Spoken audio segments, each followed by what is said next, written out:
Hello guys, this is Rahul Asthana, manager in Punjab Gramin bank. तो I know कि इस वीडियो को देखने के बाद सबसे पहली चीज़ आप लोग के दिमाग में क्या आ रही होगी, बट क्या करूँ यार, मैं देर करता नहीं, देर हो जाती है। आज मैं बात करूंगा स्केल 2 के बारे में, 2022 के नोटिफिकेशन के बारे में। देखो, स्केल 1 के बारे में आप लोगों ने सुना होगा। स्केल 1 पीओ की जॉब होती है, प्रोबेशनरी ऑफिसर, जिसको या तो एडिशनल मैनेजर भी कह सकते हैं या असिस्टेंट मैनेजर भी कह सकते हैं। स्केल 2 जो होती है वो उससे अपर पोस्ट होती है। इसके बाद आप स्केल 3 बनोगे, सीनियर मैनेजर, स्केल 4 बन सकते हैं। स्केल 3 तक तो आप एग्जाम के थ्रू आ सकते हो। आईपीएस डायरेक्ट हायरिंग करता है स्केल 2 स्केल 3 की, और स्केल 1 का तो आपको पता ही है। एक बहुत ही हैंडसम सैलरी होती है स्केल 2 की, लेकिन रिस्पॉन्सिबिलिटीज भी बहुत ज़्यादा होती है। ठीक है। और जैसे अभी कुछ लोग, ये रिस्पॉन्सिबिलिटी की बात आई तो कुछ लोग ना मेरे को मैसेज कर रहे हैं टेलीग्राम पे, यूट्यूब पे कि सर कब तक पोस्ट मिल जाएगी, जो सेलेक्ट हुए हैं कब तक हमें मेल आ जाएगा। ये जितने भी लोग मेरे से ये पूछ रहे हैं ना कि सब कब तक पोस्ट मिलेगी, कब तक हो जाएगी, मेरे को समझ है, इनके एक्साइटमेंट को मैं समझ रहा हूँ। लेकिन अभी अभी ये लोग ना बादशाह और यो हनी सिंह के गाने सुन रहे होंगे, लेकिन मैं लिख के दे रहा हूँ कि 6 महीने के बाद ये जगजीत सिंह और पंकज उधास के गजल सुनते आएंगे। और ये मैं गारंटी के साथ कह सकता हूँ। आओ फिर बैंक में फिर पता चलेगा क्या होता है काम यहाँ पे। देखो, स्केल 2 क्या है कि वैकेंसी हर साल आती है। आईबीपीएस निकालता है वैकेंसी। पिछले 2 सालों से वैकेंसी काफी कम आ रही है। वैकेंसी की बात करें तो 1000 आता है, बैंक ऑफ बड़ौदा विड्रॉ कर लेता है, ये कह के कि स्पॉन्सर्ड बैंक ने हमें अप्रूवल नहीं दिया, वगैरह वगैरह। चलो, इस बार मुझे लगता है ऐसा पर्सनली कि वैकेंसी काफी अच्छी आएगी। कोई विड्रॉ नहीं करेगा, बैंक ऑफ बड़ौदा भी विड्रॉ नहीं करेगा, बड़ौदा यूपी या बड़ौदा राजस्थान जो भी है नहीं विड्रॉ करेगा। रीजन क्या है कि जो पहले ग्रामीण बैंकों में जो हायरिंग होती थी वो 1984 में हुई थी, 1987 में हुई थी, उसके बाद एक काफी लंबा गैप है।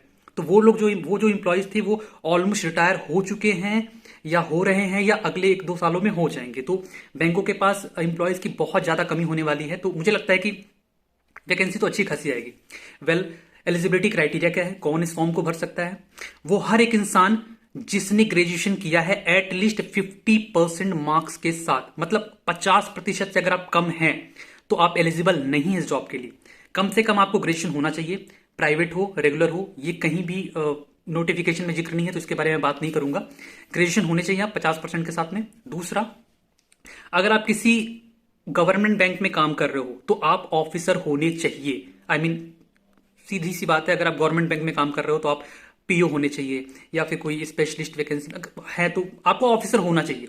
अगर आप किसी सरकारी प्राइवेट बैंक में काम कर रहे हो, किसी फाइनेंशियल इंस्टीट्यूशन में काम कर रहे हो, या किसी भी इंश्योरेंस कंपनी में काम कर रहे हो, तो आपको वहां पे काम करने का अनुभव होना चाहिए, एक्सपीरियंस होना चाहिए 2 साल का। जरूरी नहीं है कि आप ऑफिसर ही हो। अगर आप एग्जीक्यूटिव हैं तो भी आप एलिजिबल हैं, क्योंकि प्राइवेट बैंक कहीं भी लिख के देता नहीं कि आप ऑफिसर, कहीं नहीं देते हैं। तो ये चीज को मैं भी मानता हूं, क्योंकि देखो, मैंने भी जब इस फॉर्म को भरा था तो मेरे ज्वाइनिंग लेटर पे कहीं भी ये जिक्र नहीं था कि मैं ऑफिसर हूं, बट फिर भी मुझे रोका नहीं गया। And now I am here, video बना रहा हूं आप लोग के लिए। तो ये है क्राइटेरिया। वैकेंसी हर साल आती है।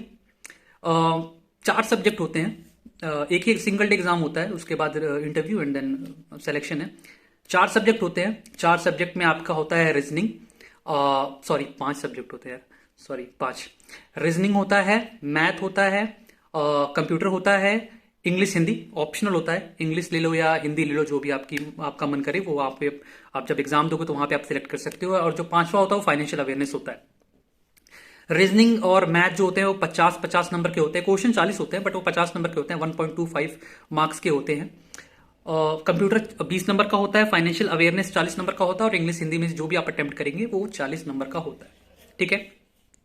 ये तो हो गया इसके क्राइटेरिया की बात कि क्या एलिजिबिलिटी क्राइटेरिया है और क्या इसके बेसिक्स है। अब मैं बात करता हूं तैयारी की, कैसे तैयारी करें, क्या आपकी स्ट्रेटेजी होनी चाहिए। देखो, मैं अपना अपना ही शेयर करूंगा जो मैंने स्ट्रेटेजी तैयार की थी। उससे पहले एक चीज और, थोड़ा सा मैं लीक से हट रहा हूं। देखो, कई लोग कहते हैं कि सर कैसे तैयार करें, बहुत सारे लोग तैयारी कर रहे हैं, कैसे इन लोगों को कम्पीट करें। मैं 2011 में जब पहली बार आईबीपीएस की वैकेंसी आई थी, आईबीपीएस पहली बार लॉन्च हुआ था, मैंने पहली बार एग्जाम दिया था, आई वॉज क्वालिफाइड। 2013 में एसएससी स्टेनोग्राफर मेंस में डिस्क्वालीफाई। 2011 में एक ही एग्जाम होता था, पहले प्री मेंस नहीं था, तो उस समय में क्वालिफाई हो गया था। 165 नंबर थे मेरे 250 में, तो जनरल कैटेगरी का हूं, तो इस वजह से मेरा सिलेक्शन नहीं हो पाया। 2013 में एसएससी स्टेनोग्राफर में मेंस में डिस्क्वालीफाई हुआ था। 2 साल का गैप लिया, मैं थोड़ा सा इधर उधर के एग्जाम देने लगा था। फिर 2016 में मैं ट्रैक पे आया। 2016 में मैंने IBPS RRB clerk mains disqualified, IBPS clerk main disqualified, IBPS PO mains disqualified, फिर 16 के बाद मैंने 17 में एग्जाम नहीं दिया था। 18 में IPS clerk mains disqualified, IPPS RRB clerk mains disqualified, RRB.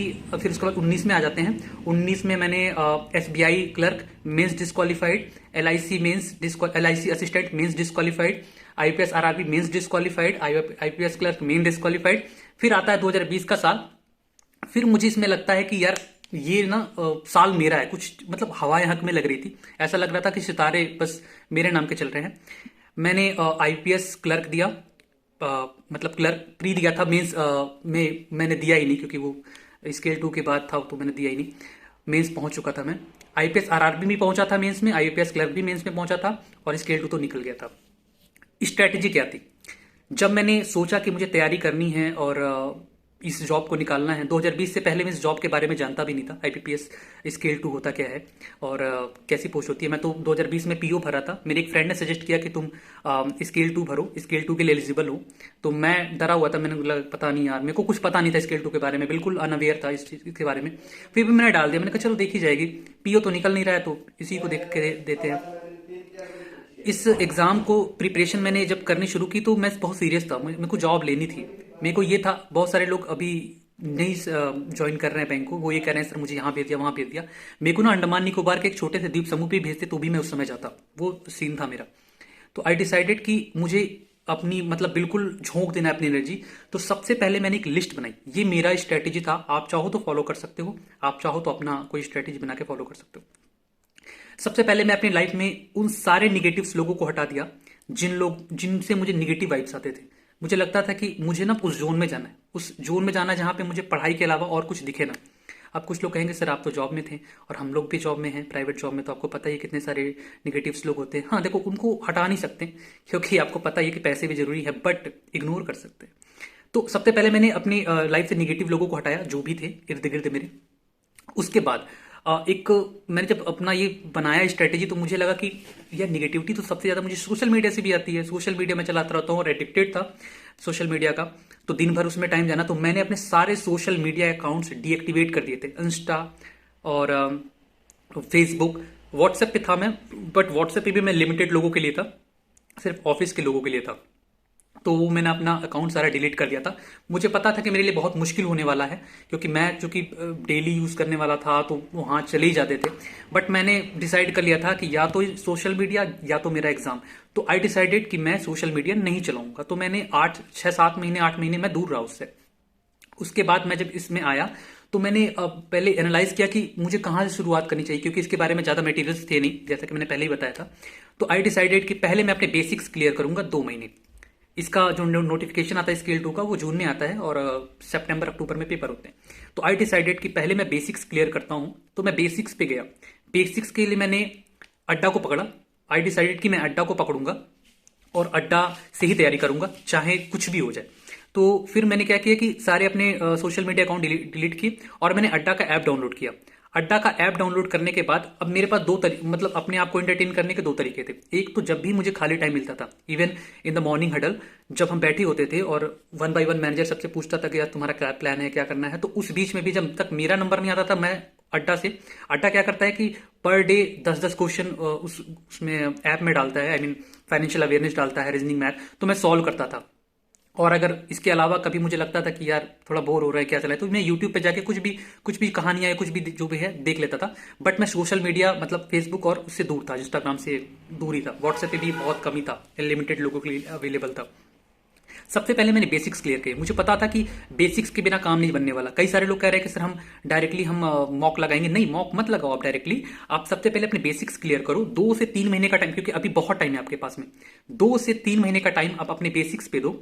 Financial awareness classes आप अब से जनवरी से लेकर जब तक आपका एग्जाम नहीं होता, रोज सिंगल डे क्लासेस, मतलब एक एक क्लासेस चलते हैं लो आधे घंटे की। उससे क्या होगा कि आप 10-10 12-12 क्वेश्चन रोज नोट करते जाओ, कॉपी बनाते जाओ। मैंने भी नोटबुक बनाया था ताकि लास्ट में आपको बर्डन ना आए। लास्ट में होता क्या है कि लोग पीडीएफ खोलने लगते हैं, सर पीडीएफ दे दो, पीडीएफ दे दो। नहीं, मैंने क्या किया था कि पर डे अपना मेरे पास नोटबुक था तो मैं उसमें नोट करता चलता था और एक दिन में उसको रिवाइज कर लेता था। तो ये तो फाइनेंशियल अवेयरनेस यहाँ से आप क्लियर कर लोगे। फाइनेंशियल अवेयरनेस क्लासेस बहुत चल रही हैं, अगर आप सर्च करोगे दिल से तो आपको मिल जाएगा। दूसरा, रीजनिंग मैथ के लिए मैंने अड्डा पे बिलीव किया। अड्डा पे भी मैंने सिद्धांत सर थे एक समय, वो चलाते थे, तो वहां से मैं पढ़ता था। और मैथ्स के लिए मैंने अमर सर का सहारा लिया था, और भी जहां से भी। 1 से 2 महीने की तैयारी करने के बाद, चूंकि मेरा पहले से क्लियर था, थोड़ा बहुत बेसिक क्लियर था, क्योंकि मैं एग्जाम देता ही था, मुझे कॉन्फिडेंस आने लगा। तो मैंने क्या किया, जब वो कॉन्फिडेंस ग्रो होने लगता है ना, तो आप क्वेश्चन खोजने लगते हो कि मेरे को क्वेश्चन ज्यादा से ज्यादा मिले। तो मैं पीडीएफ गूगल से डाउनलोड कर लेता था, या यूट्यूब पे किसी की भी वीडियो देख लेता था, किसी भी चैनल पे जाके वीडियो देख लेता था। ऐसा नहीं था कि कसम खा रखी माँ कसम सिर्फ अड्डा का देखूंगा, नहीं माँ कसम मैं टेलीग्राम इसका टेक्स्ट बुक का नहीं देखूंगा, ऐसा कुछ नहीं था। तो चल रहा था। उसके बाद मैंने गलती कर दी थी। मुझे लगता था कि करंट अफेयर्स आएगा, तो फाइनेंशियल अवेयरनेस तो मैं मतलब कर ही रहा था, करंट अफेयर्स भी कर रहा था, नोट बनाते चल रहा था। सडनली एक दिन मुझे लगा कि एक बार मुझे नोटिफिकेशन देखना चाहिए, जो आप लोग भी करना। सबसे पहले नोटिफिकेशन ध्यान से पढ़ना। तो मैंने नोटिफिकेशन देखा, उसमें लिखा था कि करंट अफेयर्स तो आता ही नहीं, फाइनेंशियल अवेयरनेस आता है। तो मैंने फिर से जल्दी जल्दी में, 2 महीने थे उस एग्जाम में उस समय तक, तो फिर मैंने फाइनेंशियल अवेयरनेस कवर करना शुरू किया। होपफुली कह सकते हैं कि कवर कर भी लिया था, आई मीन लकीली। तो ये मेरी स्ट्रेटेजी थी। और कंप्यूटर के लिए उस समय क्लासेस चलती थी। कंप्यूटर के लिए आपको चिंता करने की कोई जरूरत नहीं है, बहुत सारी पीडीएफ है, मैं भी प्रोवाइड कर दूंगा। और कोशिश करता हूं मैं कि बहुत जल्दी फाइनेंशियल अवेयरनेस से क्लासेस भी शुरू करूं, हो सके तो। ये मेरी स्ट्रेटेजी थी। और इसके अलावा आई मीन ये तो हो गए 3। हिंदी की भी एक क्लास चलती थी, टेक्स्ट बुक पे चलती थी, टेक्स्ट बुक पे एक सर पढ़ाते थे, मैं उनसे क्लासेस करता था।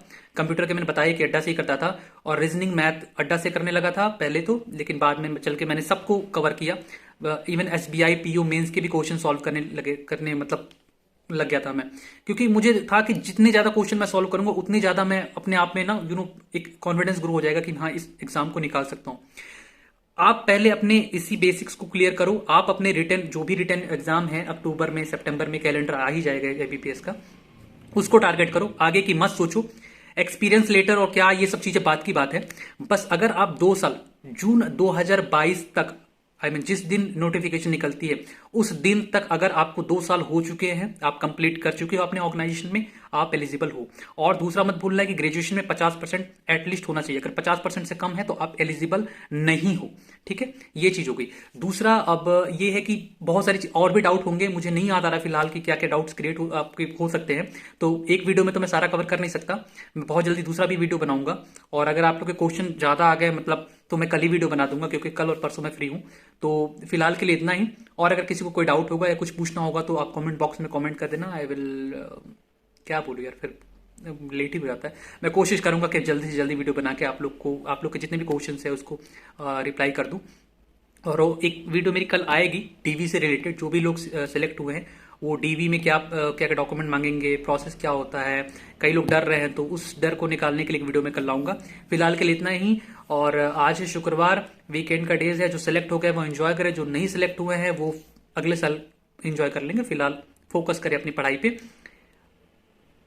बुक्स अगर आप ले सकते हैं मार्केट से, तो बुक से पहले पढ़ें, क्योंकि बुक्स में क्या होता है, पीछे आंसर शीट भी दी होती है। तो अगर आप सॉल्व करेंगे, तो जिनका बिल्कुल बेसिक्स क्लियर है, जिनको कुछ भी नहीं पता, वो ऐसे कर सकते हैं। जिनका थोड़ा बहुत क्लियर है वो वीडियोस देख के कर सकते हैं। But I will suggest, comfort zone में अगर आप रह के तैयारी करना चाहते हो, आप कहीं से भी तैयारी कर लो। मुझे अड्डा ने ना तो पैसे दिए हैं, ना ही अड्डा मुझे स्पॉन्सर करता है। बट आई सजेस्ट कि अड्डा से बेहतर, अगर बैंक निकालने के मामले की बात की, अड्डा से बेहतर कोई साइट है ही नहीं। कई सालों तक मैंने बहुत सारे साइट से, बहुत सारे नामी गिरामी चैनल से तैयारी की, नाम नहीं लूंगा उनका।